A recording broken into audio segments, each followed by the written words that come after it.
2026, Jordan Brand plans to revive a classic from the mid-2000s with the March 21 release of the Air Jordan 14 Black and University Blue.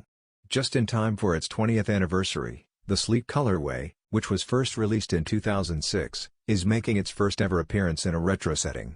Subtly referencing Michael Jordan's time at UNC, the design is drenched in black suede and accentuated with sharp university blue embellishments. But the Ferrari 550M is still its inspiration, and the model's recognizable shield emblem, ribbed panels, and aerodynamic curves are all present and taken into consideration. Shiny midsole accents and metallic silver shank plates give the ensemble a sport luxury twist. The black and university blue colorway, which initially debuted during the final shot era of the AJ14's early 2000s run, will make its first solitary throwback appearance. The shoes are anticipated to go on sale on March 21, 2026, on Nike.com and at a few Jordan Brand stores.